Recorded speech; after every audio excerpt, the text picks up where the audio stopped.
Afternoon, everybody. I've got a few things off the top here before I turn to your questions.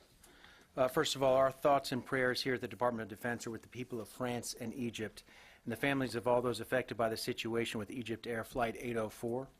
The U.S. military has reached out to counterparts in Greece and Egypt to offer our support. U.S. Sixth Fleet, working with the Joint Rescue Coordination Center in Greece, and the U.S. Defense Attaché in Athens, has provided a U.S. Navy P-3 Orion aircraft in support of search operations. That aircraft launched on its search mission earlier today and is still on station helping with the search at this time.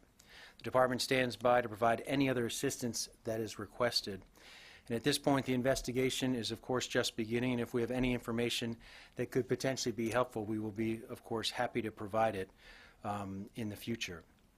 Now, turning now to a different topic, the budget. The Secretary continues to have deep concerns regarding proposals included in the National Defense Authorization Act, which passed the House yesterday. This legislation includes a budget gimmick that would underfund the Department of Defense's overseas warfighting accounts by $18 billion and spend that money on programmatic items that are not our highest priorities for national defense. As the Secretary expressed at the Navy League Sea Air Space Forum on Tuesday, this approach is deeply troubling for several reasons. First, it's gambling with warfighting money at a time of war, proposing to cut off funding for ongoing operations in the middle of the fiscal year. Second, it's a step in the direction of unraveling the bipartisan budget agreement agreed to just 7 months ago, which has provided critical stability that the Department of Defense needs. And third, this provision threatens our readiness to respond to the challenges of a complex world. Buying force structure today without the resources to sustain it tomorrow is not a path to increase readiness. It's a path to a hollow force and exacerbates the readiness challenges we currently have. The Secretary remains ready to work with Congress and looks forward to working with Congress on a path forward, but he has indicated he would recommend a veto of this legislation in its current form. And finally, I would like to highlight some continued progress in the counter-ISIL fight. As Colonel Warren mentioned yesterday, Iraqi forces have entered the strategic town of Rutba, and in the last day, those forces have continued to expand government control and now have cleared 80% of the town. Rutba, as you know, carries outsized significance because of its position on the main land route between Jordan and central Iraq. Before ISIL seized this town, more than $1 billion in trade passed through Rutba each year, and the eventual reopening of that route will have important benefits for the economy both in Iraq and in the region. And in addition, this operation recaptures the final ISIL stronghold in southern Iraq south of the Euphrates. Again, the strategic significance of Rutba is significant. And with that, I'd be happy to take your questions. Courtney. Can you talk a little bit more about the Egypt Air, what efforts the U.S. military is making to identify any cause? Are you looking at any kind of satellite imagery or infrared imagery or anything to determine whether you see a flash? If so, have you seen that? It's now that it's hours old. Presumably, the U.S. should be able to have analyzed something at this point. It's still early, Courtney. As I said, we happy to provide any information we can that might be helpful, but at this point, I think, as Josh Ernest has said, there's nothing we can rule in, nothing we can rule out. If there's information we can provide in the future, we're happy to provide it, but this is still early in the investigation. The Egyptians and the French are taking the lead on this, and we'll be as supportive as we can be, but we have really nothing at this point that leads us to any conclusions. Were you aware of any specific recent indications that ISIS was trying to target airliners? Anything more specific than we've seen in the past? Yeah, I'm not aware of any specific threat here, but again, I'd refer you to my colleagues at the Department of Homeland Security specifically on that question. But we're just trying to do what we can to help with our resources in terms of this search effort with the P-3. That's our most immediate concern here at the Department of Defense. Tara. Hi, Peter. What sort of warship presence did the U.S. have in the Mediterranean at the time? And given the importance of the various missions that the U.S. is partnering with, did we have any sort of ISR assets or radar that is being looked at right now to see if there's an image of what happened to this airplane? Yeah, and as you know, we have a variety of assets and personnel in the region, and we have a host of capabilities, and we will be reviewing everything possible that could be helpful in the course of this investigation. In terms of the immediate presence there, We did not have any ships immediately in the area, but we do have a presence in the region. And the most immediate thing we could do to be helpful in support of the search was the deployment of this aircraft, and that aircraft is still right now conducting search operations. Just a quick follow-up. Are Yeah. there plans to send any U.S. ship to the area to help with recovery? I'm not aware at this point. Again, we've offered assistance, any further support that we can provide, but at this point, it's just the aircraft that's involved. Bill. Egypt Air has said that they found some wreckage. I was wondering if the P-3 was a part of that. Have you got any initial reports from the P-3 that they've seen anything? I do not have any initial reports that the P-3 specifically has found any wreckage. I don't know that they haven't. I just know that this was a mission that was going to be able to, they were going to be able to be up there for about 6 hours. They've been on station for a while at this point. Again, 3 p.m. local time they took off, and that's local time in Italy. This aircraft originated from Sigonella. And so they're continuing their work, but I can't tell you if they've played a role in identifying anything so far. When that P-3 is off station, will there be another aircraft to be able to replace it? Again, we have significant resources in the region, and we're going to do everything we can to support this effort. I'm not aware of a replacement that's teed up, ready to go, but if it looks like that's something that's important, I'm sure that we'll make arrangements. But we have other resources in the region, so it may not be a direct swap like that. Joe. Do you know if the Secretary has had any phone calls with his Egyptian counterpart, or if he's planning to do so? Yeah. I know the Secretary certainly has been informed of what's been going on and our contributions to the search effort. I don't have any particular conversation to read out at this point with any foreign counterparts. No contacts with Egypt? To be honest, I haven't been with the Secretary all day, but I'm not aware of anything. And of course, Joe, if there is a call of some sort, we'll report that out. Yes. So China is rejecting the U.S. claims that the planes flew in an unsafe manner. Where's your review right now, and do you all still believe that you guys were flying in a safe? That our folks were flying in a safe manner? We believe our folks were flying in a safe manner, for sure.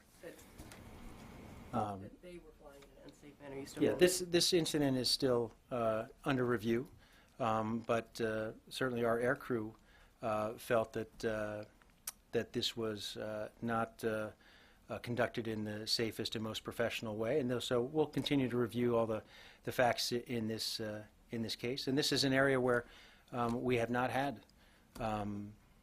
really a significant number of issues like this since some of the confidence building measures over the last few months, and so obviously this is a concern that something like this would happen.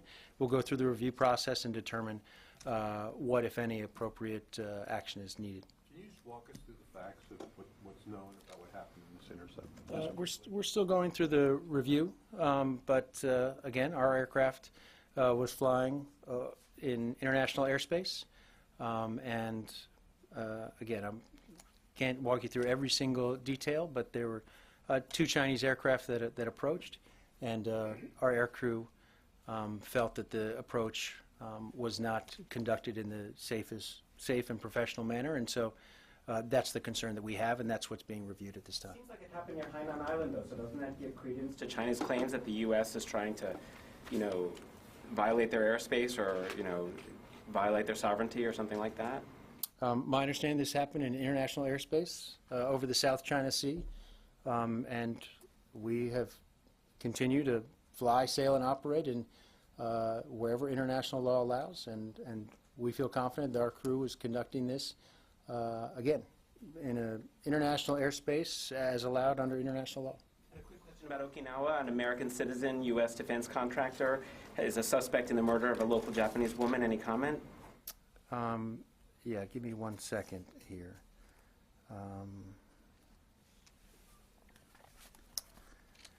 This is a very tragic situation in Japan, and we are shocked and dismayed to learn about this incident in Okinawa. And I want assure you that the Secretary of the Department of Defense determined to provide complete cooperation to the government of Japan and local authorities in Okinawa regarding this investigation.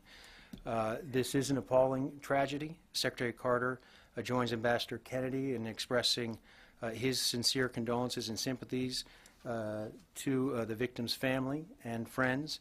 And we also extend our deepest sympathies to the people of Japan and express our gratitude for the trust that they place in our bilateral alliance and the American people. And we will also undertake efforts to assist the investigation in any way we can. Yes, Jamie. I have two questions on each subject. The first one, Congressman Trey Gowdy of the Benghazi Committee has complained that the Pentagon has not been responsive in request to provide the names of drone pilots that might have been in a position to respond to the Benghazi attack. Can you comment at all on that, or do you have a response to that? Well, we continue, Jamie, as you know, to work with all congressional inquiries into this matter. We have been cooperating for some time with this committee on in a range of ways. This particular request, my understanding it that we have now provided the names of 4 drone pilots and 4 sensor operators who operated on that date or the date in question to the committee. That was actually provided in April, and yesterday we offered to make 4 pilots available for interviews with the committee as soon as next week, and we're continuing to work to identify additional pilots and operators, again, requested by the committee, and they're going to provide those names to the committee as well. So you, I take it, dispute the idea that you haven't been fully responsive to the committee's requests? Again, we've continued to work with this committee, responded for this particular request for these individuals. My understanding is some of these people are not still in the service at this point, and one may even be deceased. So we continue to work closely in trying to provide the information to the committee that they've requested, and we'll continue to do so. And on just a different subject, former Defense Secretary Robert Gates was interviewed this morning, and he made some sharply critical remarks about the way the Pentagon and the administration has characterized the role of U.S. troops, specifically in shying away from describing it as combat. I think he used the phrase semantic backflips were being employed to avoid describing this in a clear way. Could you just respond to that? I didn't see the former secretary's interview. Certainly have great respect for Secretary Gates. So I'd want to see exactly what it is he said. But I think and Jamie, I think you know, when addressed with questions here, and the Secretary as well through the course of his travels recently, we've made very clear what American troops are now engaged in overseas. And in many cases, they are in harm's way. And there have been instances when they've been engaged in combat situations. The Secretary's been clear about that. I'd like to think I've been clear about that as well. These folks are in harm's way. We've seen painfully through recent experience that evidence itself. And so we're not engaging in semantic backflips when we're talking about Americans at risk. We do think it's important to characterize and show that American forces right now, in Iraq, for example, and in Afghanistan, are providing in support roles to those local forces as they carry out the very important work of trying to secure their own countries. And it is a different role than those forces were in several years ago in both those countries, for example. So there is a distinction there. But to be sure, American forces have found themselves, as we saw most recently with Charles Keating, in combat situations in which they are in harm's way. And so I think we've made that clear. I think the Secretary has been quite clear about that as well. You know, I think when the critics are saying that, they're pointing exactly to that kind of phraseology. When you say that the troops are in harm's way, or that they're in a combat situation, as opposed to just flatly saying they're in combat. I think that's the thing that people are focusing in on, where they see that as semantics. Are you willing to say that the U.S. troops are in combat in Iraq, Syria, and Afghanistan? They have been in certain situations, absolutely. They have found themselves under fire. That is combat.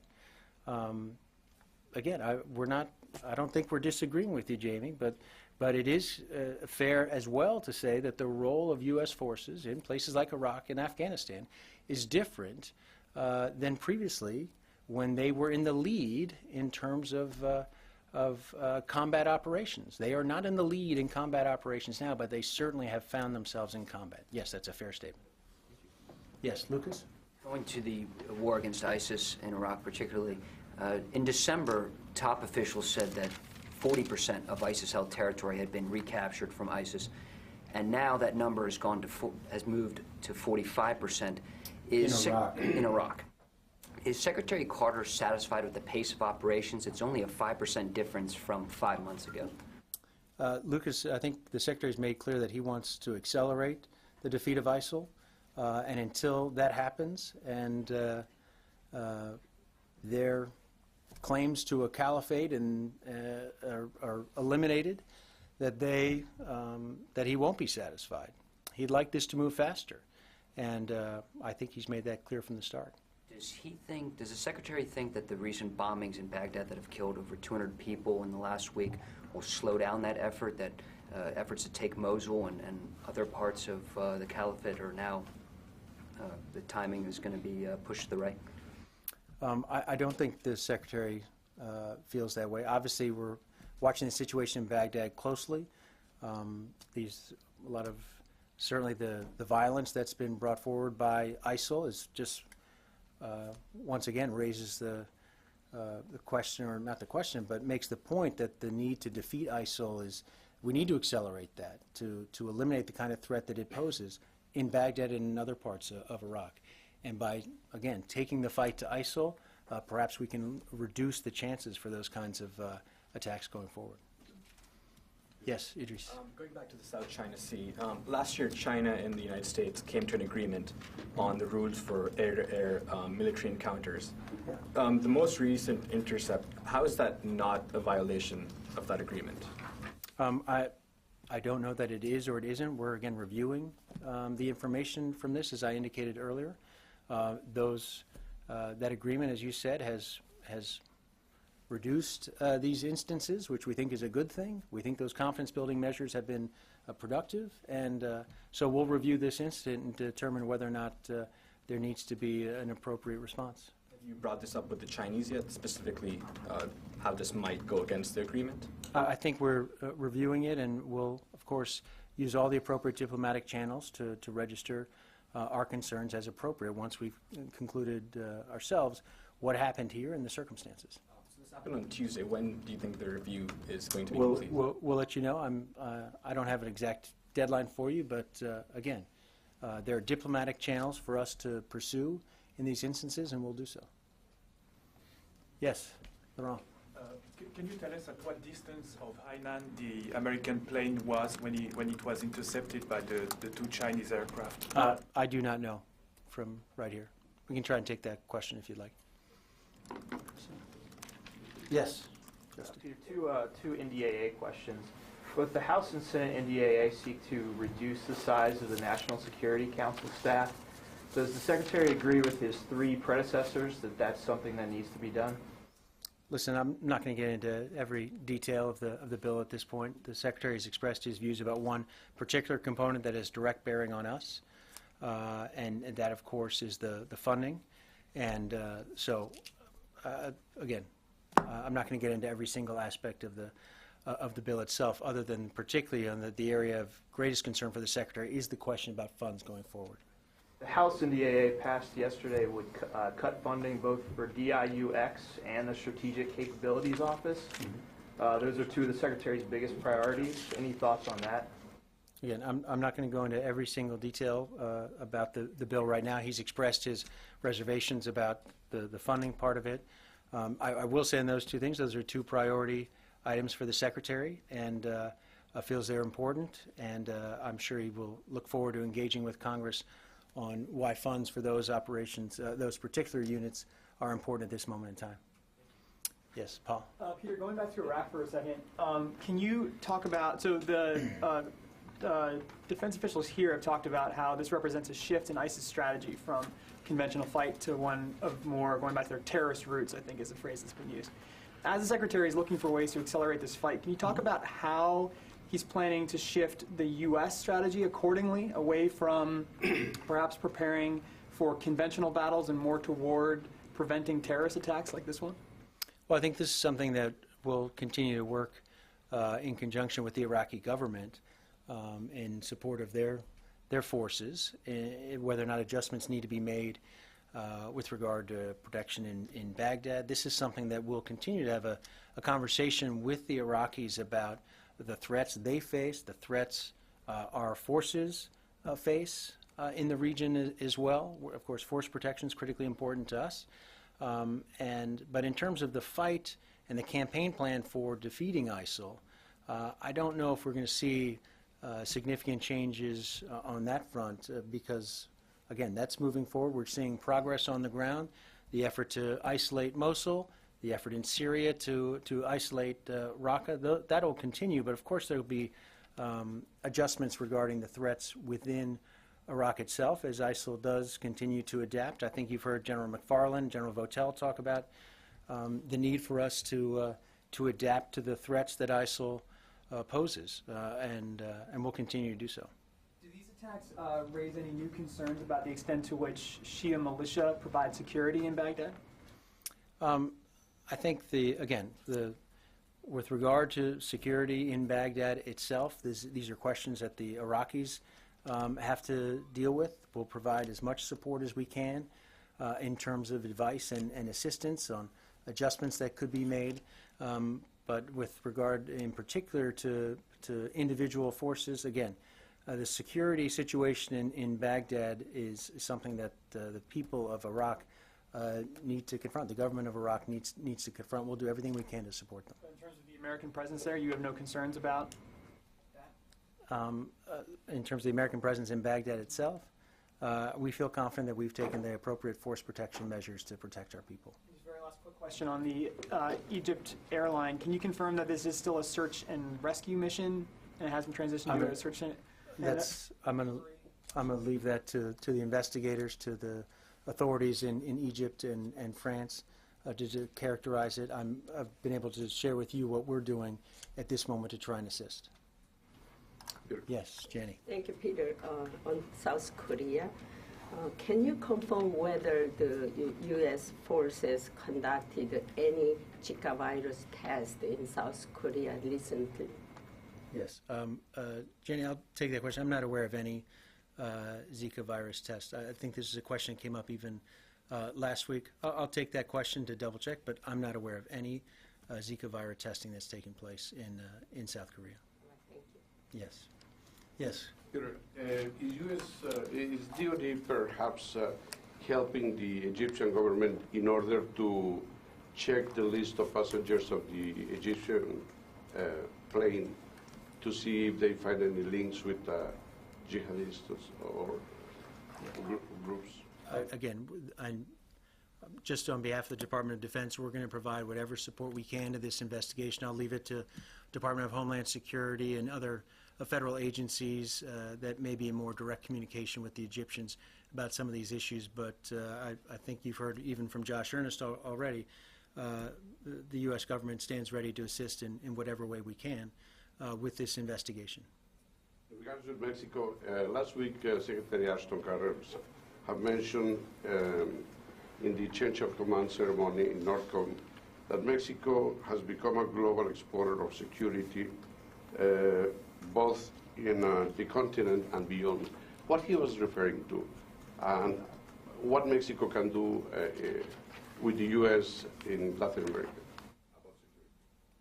Yeah, I mean, I think what the Secretary was talking about is Mexico's important role as a regional defense leader, its activities in the Inter-American Defense Board, the Conference of Defense Ministers of the Americas, its role as a regional player, its assistance, for example, in responding to humanitarian and other disaster situations in the region, and the prominent role it's played in that regard. And I think the Secretary was, again, highlighting those positive contributions and the role that Mexico plays in the region.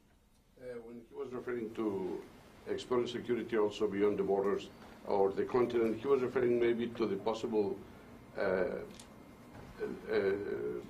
decision of the President to send military forces for peacekeeping operations? Yeah, certainly I think that was undoubtedly another factor in what the Secretary and his characterization there. The Secretary views that as a positive sign, a positive role for Mexico potentially to play in peacekeeping operations, and that was a significant decision last year from the President, and one the Secretary certainly welcomes. And I know the Secretary was pleased to have a chance to speak to, of course, Mexican officials during that change of command ceremony. Good moment for him to catch up on issues in the region. Yes. Thank you, Peter. I wanted to, on the arrest in Okinawa, I wanted to clarify just a couple points. You mentioned an offer to assist with the investigation. Is that an outstanding offer, or has there been some cooperation or assistance already between military investigators and the local authorities? Yes, I know that U.S. officials have been in contact with the Japanese government over this. I don't want to characterize every aspect of it because I don't know in full, but obviously we'd like to assist in any way we can. I think the ambassador expressed that, and certainly the Secretary feels the same way. Okay. And then about the person who was arrested, just do you know if they were a civilian employee at Cadena or were a contractor? My understanding is the individual in question is a contractor, is not a civilian employee. Yes, Carlos. Peter, just two quick questions. One on the incident in the South China Sea. Understanding that it's still under investigation, but when you talk about possible responses, ramifications, what's on the table, I guess? Are you considering possible increased FONOPs in the region? Is it increased ISR operations? I mean, is it just runs the gamut, or? There are diplomatic channels in which to have appropriate conversation about these kinds of incidents. We're going to complete our review and determine what's the most appropriate next step, but I'm not going to get into hypotheticals at this point. We've had this has happened in the past, and there are appropriate protocols to follow subsequently to try and, again, explain or to engage in those diplomatic conversations. And, General Nicholson briefed General Dunford and NATO counterparts in Brussels today on his sort of thumbnail recommendations for the next steps in Afghanistan. The readout was pretty sparse in terms of what those recommendations or findings were. Can you elaborate a little bit on what the General sort of conveyed to General Dunford and others in Brussels?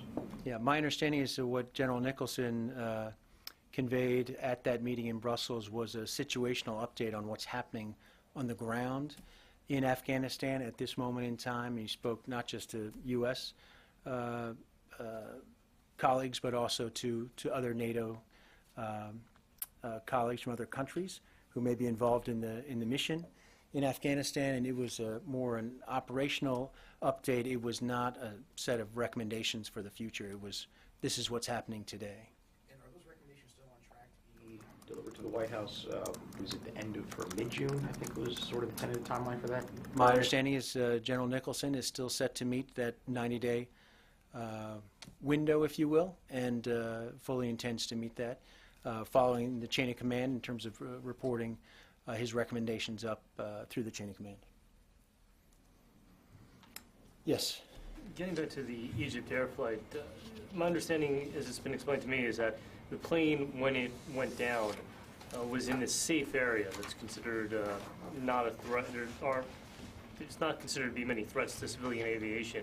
But given the growing concern about the Mediterranean region as a whole, with the migrant crisis and other factors, has there been any discussion at this point at shifting some resources between the U.S., NATO, some of its other allies, to get a better view both on the Mediterranean, the sea level, and also perhaps in airspace in that area?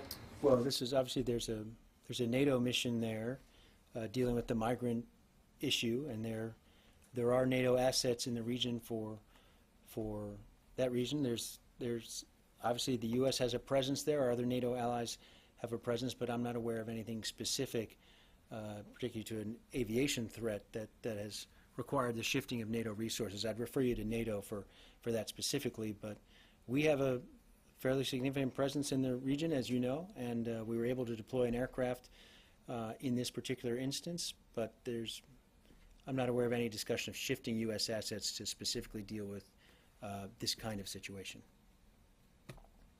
Nancy. I wanted to follow up on Jamie's question, please. If I understood you correctly, you were saying that there are situations in which U.S. troops in Iraq find themselves in combat. Is that correct?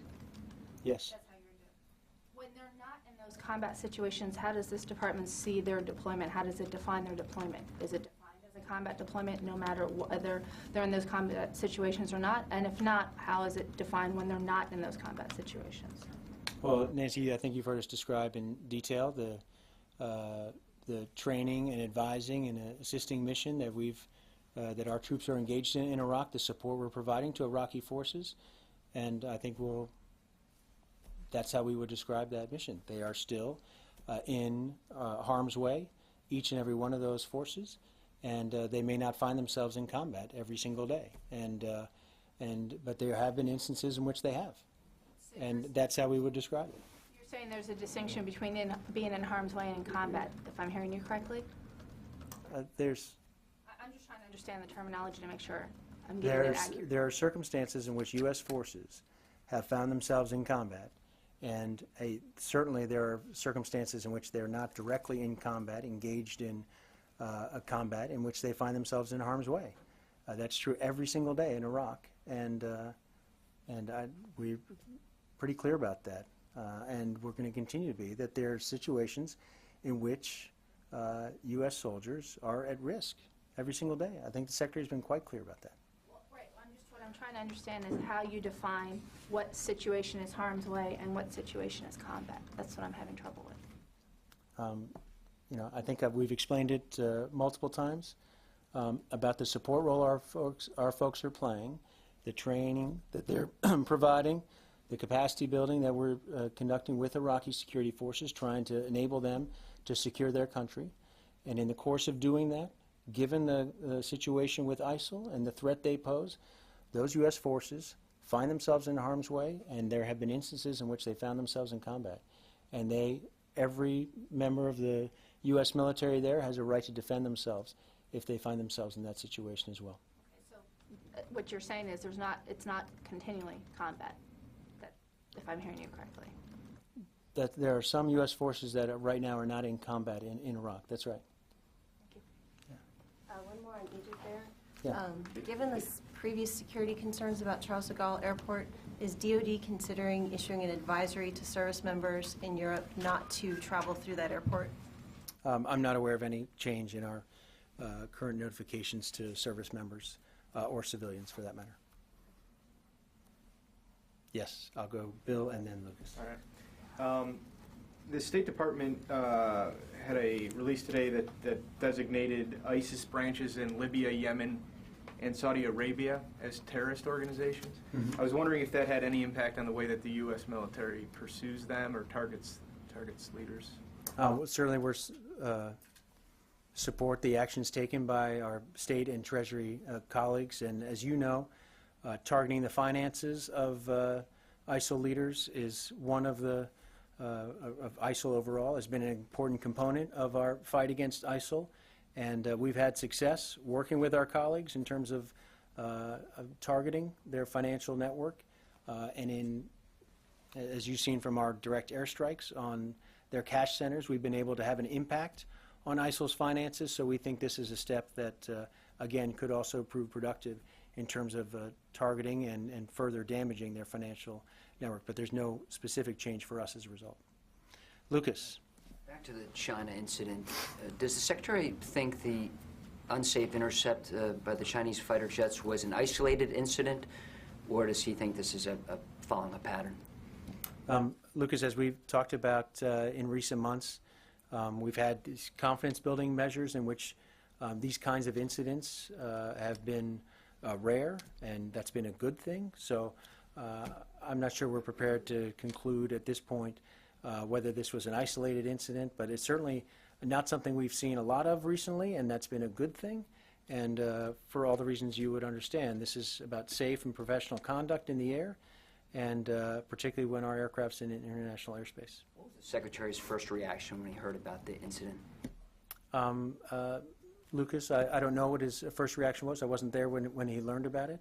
I'd be happy to ask him. But again, the Secretary would have concerns for the safety of our air crews anywhere in the world in which they run into a situation in which they deem a counterpart to be conducting themselves in an unsafe manner. It's dangerous. Just one question on the budget. You said earlier that taking the funding out of the House plan to take funding out of the wartime budget is not in our highest priorities. Given the crash of the B-52 in Guam, is there some concern, does the Secretary have some concern that not enough money is going to funding like pilots' hours, training, and getting new aircraft, given that so many of them are, frankly, just can't fly right now, bombers, fighter jets, and whatnot? There's significant investment in the budget plan we've submitted in new aircraft. F-35, for example, there are several categories of aircraft in which there are new investments. There are new investments in this budget reflecting training and readiness for the Air Force, for the Marines, for the Navy. So the Secretary believes that this budget represents an opportunity to both invest in the future in terms of innovation, technology, aircraft, also invest in our people and provide them the kind of training, readiness skills that they need to be able to conduct their missions. And that follows a period of time in which, because of the threat of sequester and budget cuts, it's been much harder to do those sorts of things. And to some extent, some of those issues we're facing right now reflect decisions from the past and the budget uncertainty that we've seen from the past few years effectively coming home to roost. And this represents, thanks to the budget agreement, some certainty in terms of our planning, some certainty in our ability to try and address some of these readiness problems from the past in a careful, planned, appropriate way, and to inject new uncertainty into the process now puts that at risk. We have a plan moving forward to improve readiness and in terms of these investments, and to put that in jeopardy, the Secretary believes is not the right step to take. So, all right, I'll go one more in the back, and then I got to run. I want to follow up Okinawa issue. So Yes. how do you think of the impact by this case to U.S. presence in Okinawa? Yeah, this is a tragic event, and again, something that we're very concerned about. This is something we will obviously work closely with the Japanese government to the extent we can, but this is a shocking and dismaying incident, and we certainly have great concerns about it. But at the same time, we look forward to continuing to work with the people of Japan, the government of Japan, and continue to move forward. All right. Thanks very much. Appreciate it.